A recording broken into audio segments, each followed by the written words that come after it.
Students, आज हम आपको एक्सप्लेन करेंगे सत्कर्म एवं धर्म चैप्टर के क्वेश्चन आंसर क्लास 8 संस्कृत।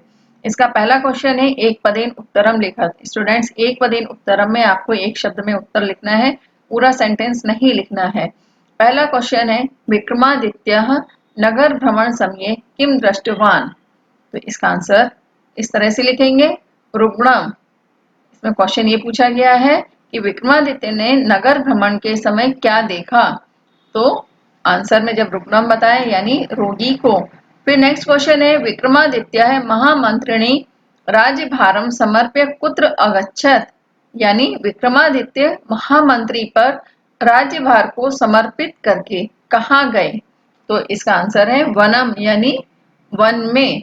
फिर नेक्स्ट क्वेश्चन है महात्मा कस्य समीपे तपस्यारतः आसीत्। यानी महात्मा किसके पास तपस्यारत थे, यानी महात्मा किसके पास में बैठ करके तपस्या कर रहे थे। तो आंसर है विक्रमादित्यस्य यानी विक्रमादित्य के। फिर नेक्स्ट क्वेश्चन है महात्मा योग बलेन तत्र कस्य दृश्यम दर्शितवान। यानी महात्मा ने योग के बल से यानी अपनी योग की शक्ति से वहां किसका दृश्य दिखाया, यानी विक्रमादित्य को किसका दृश्य दिखाया। तो इसका आंसर है यम लोकस्य यानी यम लोक का। नेक्स्ट क्वेश्चन है कर्मणाम लेखनम कस्य पार्श्वे अस्ति।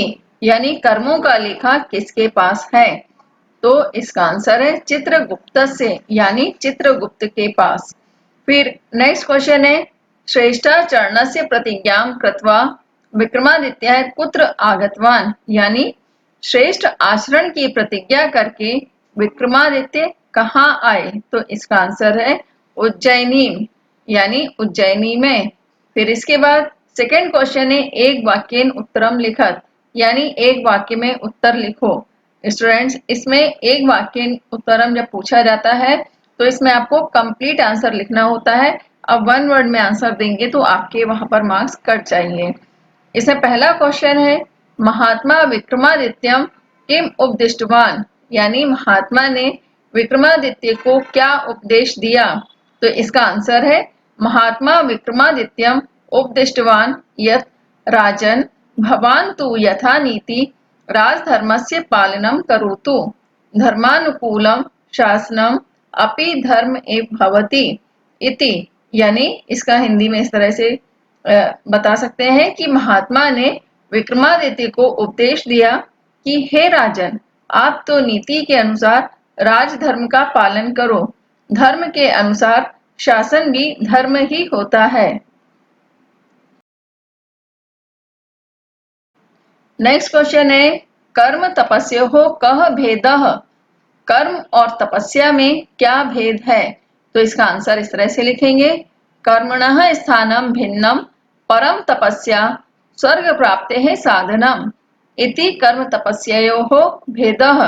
यानी कर्म का स्थान भिन्न है, यानी कर्म का स्थान अलग होता है, परंतु तपस्या स्वर्ग प्राप्ति का साधन है।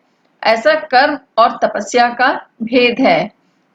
स्टूडेंट्स, इसमें हमने आपको चैप्टर में इसको समझाया है कि यह जो प्रश्न दिया गया है तो राजा विक्रमादित्य महात्मा से ऐसा बोलते हैं। फिर नेक्स्ट क्वेश्चन है विक्रमादित्य है अंते किम ज्ञातवान। यानी विक्रमादित्य ने अंत में क्या जाना। तो इसका आंसर इस तरह से लिखेंगे विक्रमादित्य है अंते ज्ञातवान यद सदाचार एव तपस्या सत्कर्म एव धर्म इति। यानी विक्रमादित्य ने अंत में यह जाना कि सदाचार ही तपस्या है, सत्कर्म ही धर्म है। फिर नेक्स्ट क्वेश्चन है विक्रमादित्य है लोके कथम प्रसिद्ध। यानी विक्रमादित्य संसार में कैसे प्रसिद्ध है। इसका आंसर है विक्रमादित्य है लोके सत्कर्मणा एव प्रसिद्ध। यानी विक्रमादित्य संसार में सत्कर्म से ही प्रसिद्ध है। और स्टूडेंट्स, वैसे भी हमेशा हमें अच्छे काम करते रहना चाहिए। और राजा विक्रमादित्य के इस चैप्टर से हमें ये संदेश भी मिलता है कि जीवन में अगर हम अपने अच्छे काम करते रहते हैं तो अच्छे काम करने से ही हमें हमारा जो मृत्यु के पश्चात जो हमारा जीवन होता है वह भी अच्छा होता है। और मृत्यु के पश्चात का जीवन का मतलब ये है कि जिस मनुष्य को यदि मृत्यु के बाद भी याद किया जाए उसके अच्छे कामों के लिए, वही जीवन कहलाता है। और यदि कोई बुरे काम करता है या किसी को बहुत दुख देता है तो मृत्यु के पश्चात बुरे तरह से उनको बुरे परिस्थितियों में और बुरी यादों के साथ अगर याद किया जाता है तो ऐसे व्यक्ति का जो जीवन है अच्छा नहीं माना जाता है। इसलिए जीवन में हमेशा अच्छे कर्म करते रहना चाहिए, कभी किसी को दुख तकलीफ नहीं देना चाहिए।